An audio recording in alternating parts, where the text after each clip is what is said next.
பிரியமான கர்த்தருடைய பிள்ளைகளை இப்பொழுது விவாஞ்சலின் இந்த ப்ரோக்ராமின் மூலமாக உங்களை சந்திப்பதில் நான் பெருமகிழ்ச்சி அடைகிறேன். இன்றைக்கும் கூட நம் இச்சகம் பேசுகிறவர்களை குறித்து நாம் தியானிக்க இருக்கிறோம். இச்சகம் என்பது முகஸ்துதி என்று சொல்லப்பட்டுள்ளது, ஃப்ளாட்டரி என்று சொல்லப்பட்டுள்ளது.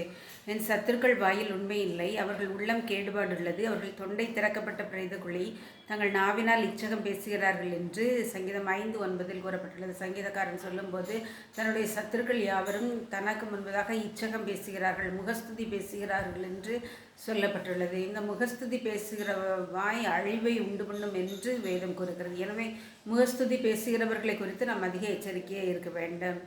பிரியமான கர்த்தருடைய பிள்ளைகளை, அவரவர் தங்கள் தோழருடைய போய் பேசுகிறார்கள், இச்சக உதடுகளால் இருமனதாய் பேசுகிறார்கள் என்று சங்கீதம் 12:2 கூறப்பட்டுள்ளது.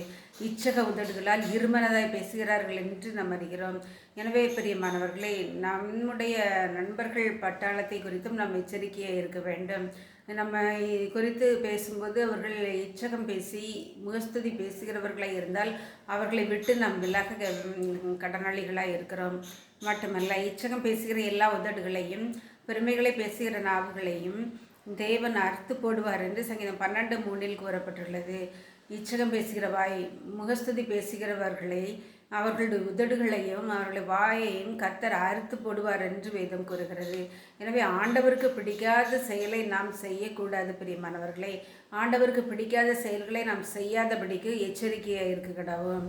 மட்டுமல்ல, ஆனாலும் அவர்கள் தங்கள் வாயினால் அவருக்கு இச்சகம் பேசி தங்கள் நாவினால் அவரிடத்தில் பொய் சொன்னார்கள் என்று சங்கீதம் 78:36 கூறப்பட்டுள்ளது. தேவன் நம்முடைய கிரியைகளை காண்கிற தேவனாய் இருக்கிறார். பிரியமான கர்த்தருடைய பிள்ளைகளை, நாம் நம்முடைய கிரியைகளை, தீமையான கிரியைகளை விட்டு மனம் திரும்பி மெய்யாய் அவரிடத்தில் நாம் மனம் திரும்ப கடவும். ஆண்டவர் தன்னை வணங்குகிறவர்கள் இச்சகம் பேசாதிருக்க வேண்டும் என்று விரும்புகிறார். பிரியமான கர்த்தருடைய பிள்ளைகளை, நாமும் இச்சகம் பேசாமல் முகஸ்துதி பேசாமல் ஆண்டவரை நாம் ஆராதிப்போமா, நாம் ஜெபிப்போமா. அன்புள்ள பரமபிதாவாகிய கர்த்தாவே, அப்பா, இச்சகம் பேசுகிற வாய் அழிவை உண்டு உண்ணும் என்று இந்த வேதம் கூறுகிறது சுவாமி. தோழர்கள், சிநேகிதர்கள் நம்மை நோக்கி இச்சகம் பேசுகிறார்கள் என்று நாம் அறிகிறோம் சுவாமி.